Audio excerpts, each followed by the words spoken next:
Now let's try solving some problems.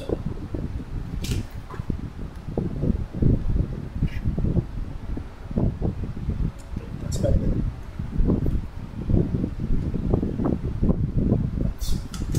Sige, so solving some problems.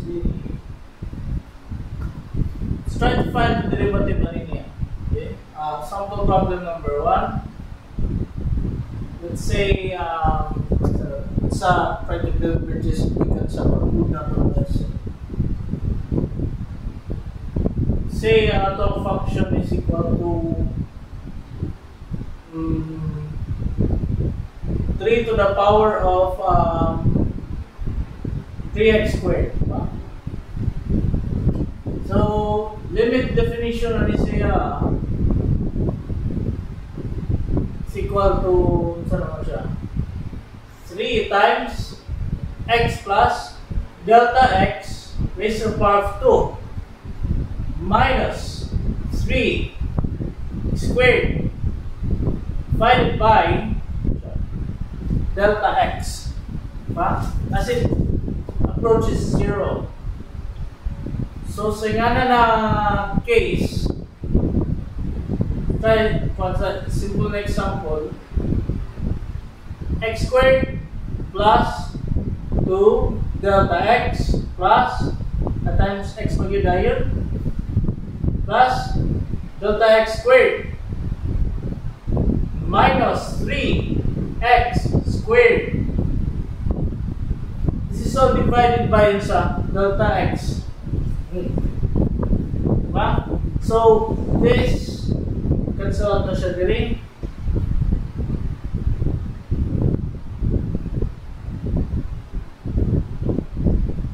Leaving us with just one na lang tayo. 3 times 2 delta x plus delta x squared divided by delta x. Now this delta x can be cancelled out. Kani siya may mag-1, kani siya may mag-1, kani siya may mo siya out delta x.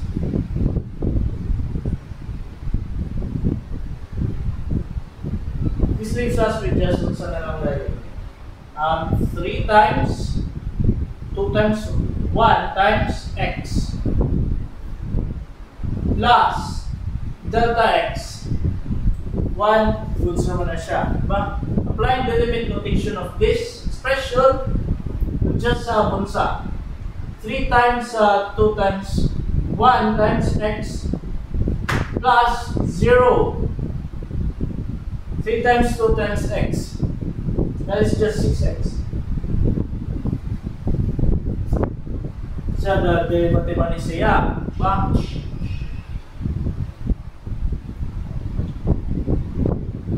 Now, we try to use the power rule. Power rule formula states that the derivative sa isa ka function na nga na form is equal to sa x minus 1. So let's try this. Same problem. Just to build up some familiarity on this. Squared our n here is equal to 2. So therefore, following this formula, I can now solve for the derivative. So yun sa 3 times n 2 x raised to the power of n at the which is equal to 2 minus 1. 6x 1 6x. That is our derivative. Same gyapon siya result. But you can really see the economization on this one. Well, sometimes it's not very wieldy. Okay, so diligan siya yung convenient lugar. Basically, we're using equality, new derived equation para ma-simplify na siya. Okay? Sige, ako sa na siya i-pause kajut in order to make some room. Okay? Now, for this particular problem here, si 11 times x raised to the 5 minus 6 x cubed plus 8. Diba? Sama natin siya pag-discarte ni siya karon. Okay? I'll try to rewrite this. The way na mas siya user-friendly. Diba? So, constants, ako lang na siya ikuan, ipasagdan lang sa nauna siya sa gawas. x5, okay, minus 6 x cubed plus 8 x, dapat yung x dyan. Diba? Tungkol yung 0. Still same as 1. Ano siya yung issue? Diba? Now, next liability, apply na ito na siya ang formula. Now, inyong ma-notice here, bungkag-bungkag man eh. Diba?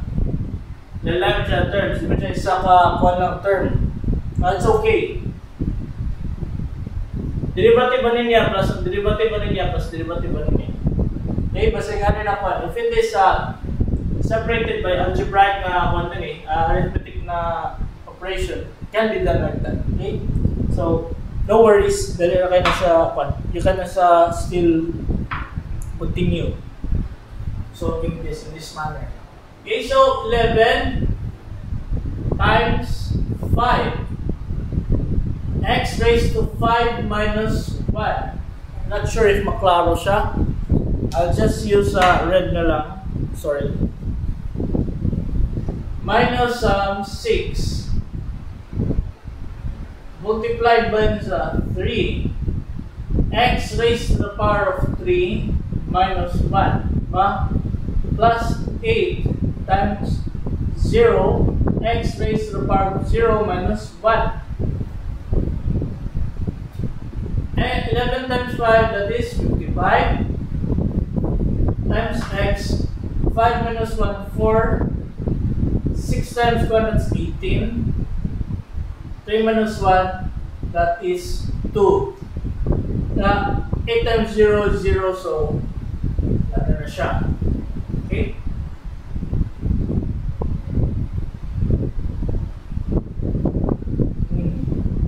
Therefore, our f prime na liability is equal to 55 x to the 4th minus 18 x squared. This is our answer. It's our derivative. Okay? So I think makakuan pa tayo ito din eh. Let's have another problem na sir.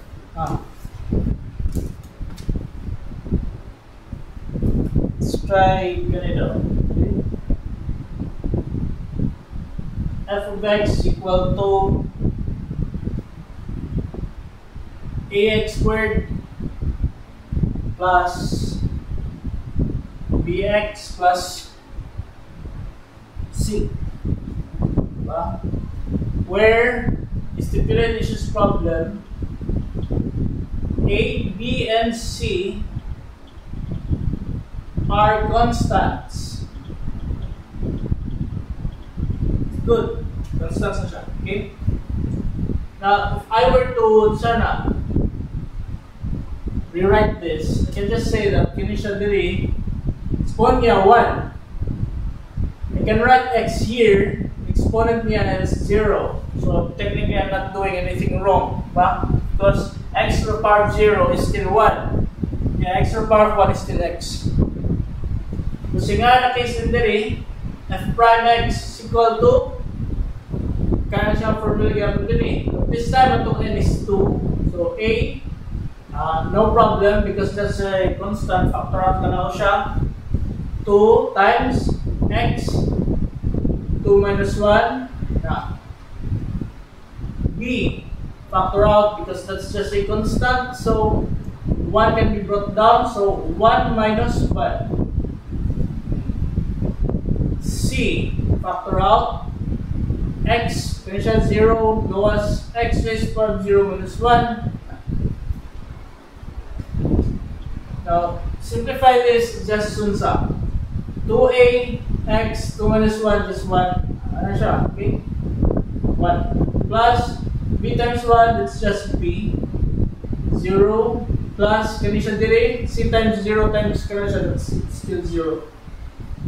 So we can just have this na dahil nga 2 times ax plus b because x0 is 1. This is our derivative na dahil.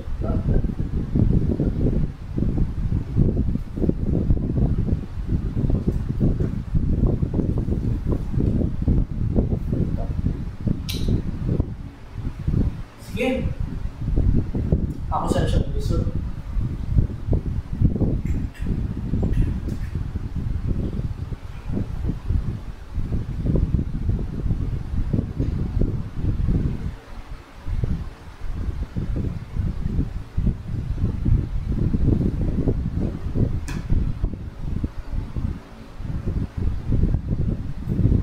Now we are given line na siya na pag-problem. F of x is equal to x4 over 4 minus x3 over 3 plus x2 over 2 minus x. Okay? How do you go for derivative ba niya? Doon sa masyadong ka na, diba? Mag-check out ka. Ako sa siya rewrite in a way na mas kuhan siya, user-friendly para sa ako.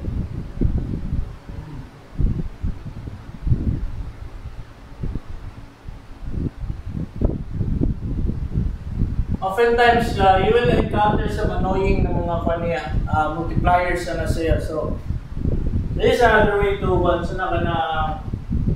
organize your solution. So, okay. So, depending lang sa inyong I much prefer one way. Something this. So, 1 how much should be multiplied by x to the power of 1 na. Diba? So, you can readily apply na din na siya formula. So, 1/4, this is the derivative na dahil 1/4 multiplied by 4x. 4 minus 1. 1/3. 3 times x cubed minus 1 plus 1/2. 2 x squared minus 1 ang exponent, okay, minus 1 times 1x raised to the power of 1 minus 1.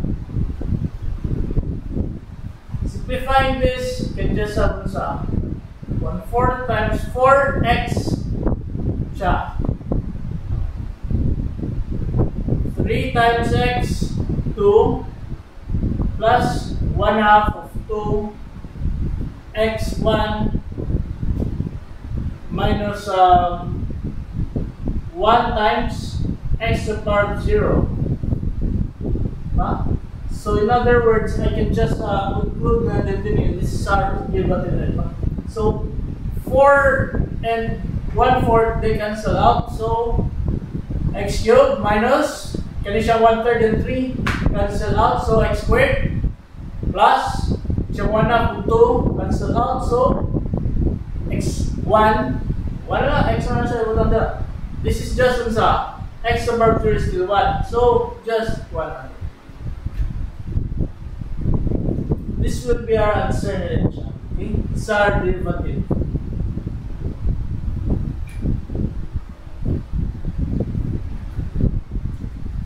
Okay? So siya i-resolve din. I need to make some space. But you can imagine, if you are to use the limit definition to derive the kung ang derivative na siya, it's going to be very cumbersome. It's okay if ito mga exponents ito kay mga around 2. But what if raised to the power 4? Pwede siya, pero kapoy kayo. Diba? So, keep in mind kung saan yung gusto.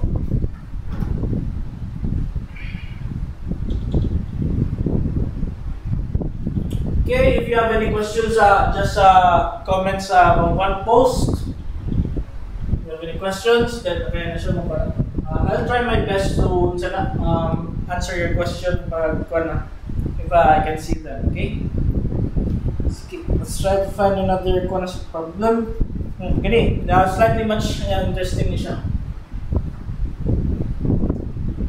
What if the exhibition gamay dire 1 over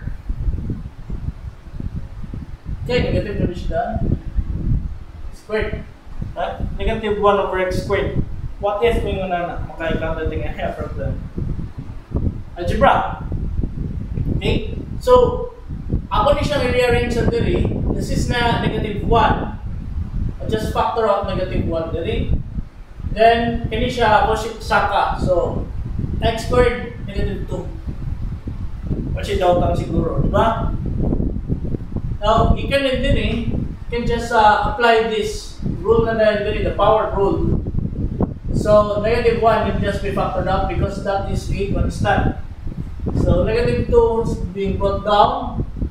X raised to the power of negative 2 minus 1. So, negative 1 times negative 2, that is positive 2. Negative 2 minus 1, that is negative 3. So, we can just say then now this is our derivative.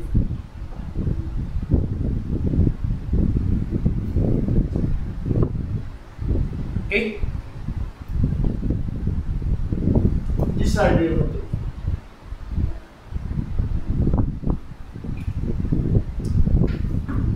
What another problem na? Sige, kaya siya medyo halang-halang na siya gamay.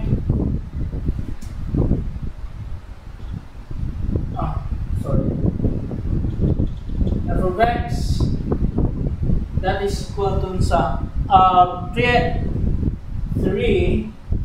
raised to the power of 1/2 plus 4x raised to the power of 1/3. Okay, so we have something like this. You need to search for the derivative and say you can just easily rewrite this as factor out, ba? 1/2 plus 4 1/3 goods, ba?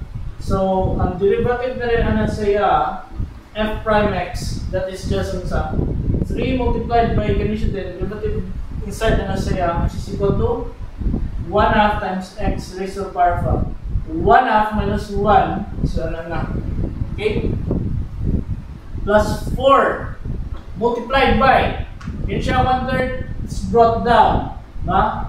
So 1/3 minus 1, yan yung tsura. Simplify, so 3 over 2, dun sa kanya siya din 1/2 minus 1, that is x to the power of negative 1/2 plus 4 over 3, so that is 4/3 multiplied by yun sa kanya siya x 1/3 minus 1, that is sa negative 2/3. So kanya siya din I want to bring this down, so kanya siya 2 x raised to the power of 1/2 plus, that can be brought down because that is negative. So 3 x to the power of 2/3.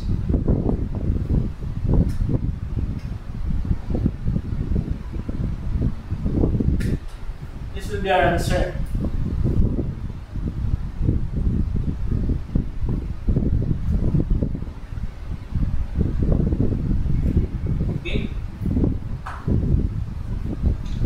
Just erase this to make room.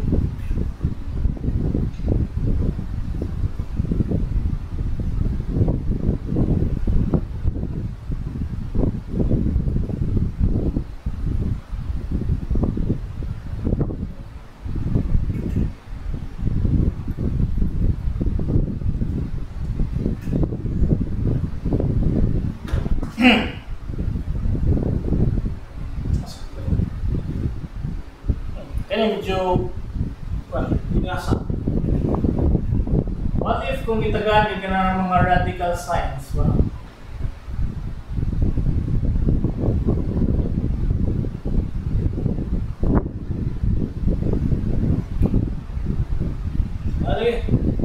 How do we do this?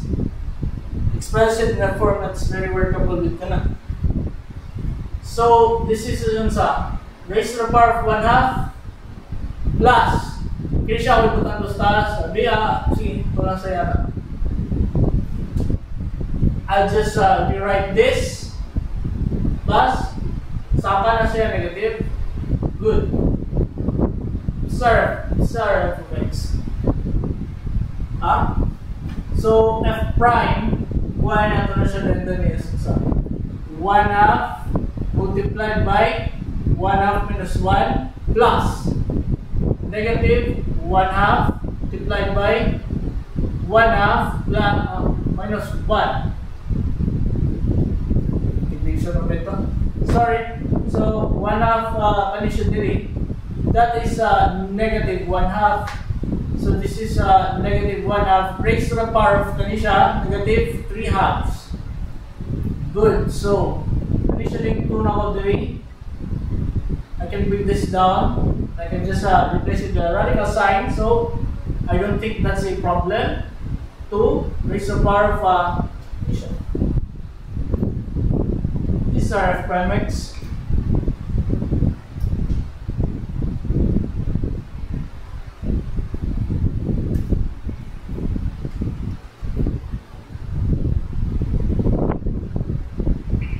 Just make room sa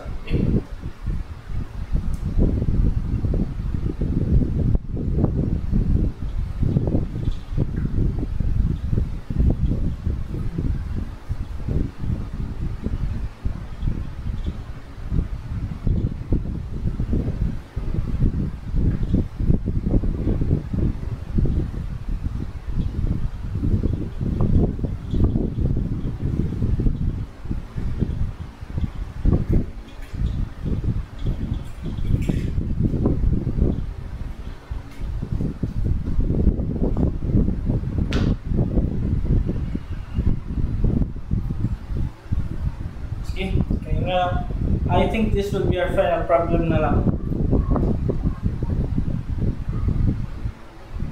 F of x equal to 3 over x squared plus 5 over x4. How do we deal with this? Factor na siya. Okay. Factor out sa natin siya 3, ba? This basically me. Can do this step by step like what I'm doing, or pwede sad mo jump directly mo. You're very good with algebra. Okay, so ako I'm just working on ways na masayon para sa garang. Okay, so kung siya pasaka becomes sa x negative 2 ang power plus 5 x negative 4 ang power. It's not, right? Now, these are f of x.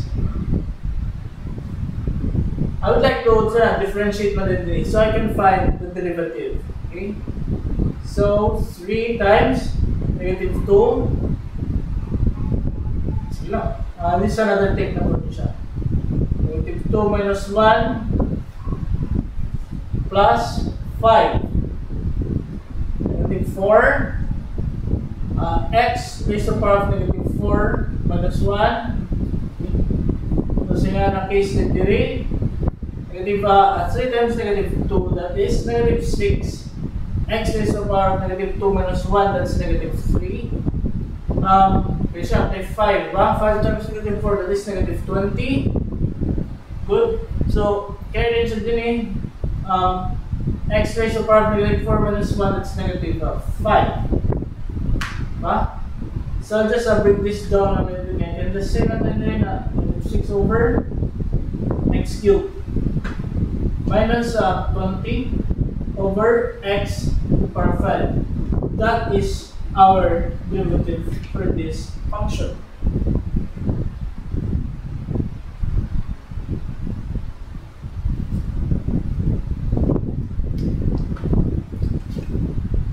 Okay? So, yan rin na siya po power word. Okay? I think I'll just stop here na sa. This is good enough 7 problems. So, if you have any questions, concerns, you see any mistakes, ako, I can easily make mistakes. So, hindi ko nga nakapan yun. Okay? Especially when I slip up on algebras. Okay, kasi listen mo ng algebra, di mo naman makabantay. Especially if, but even though you have mastered the theory, but can also make mistakes. Okay? I personally can make mistakes, but okay, so it's just kung lang. If you have any concerns, kita mo ng mga pandemi, just comment on the post and I will try my best to answer them as soon as possible. Okay? Sige, thank you for your attention. Have a nice day.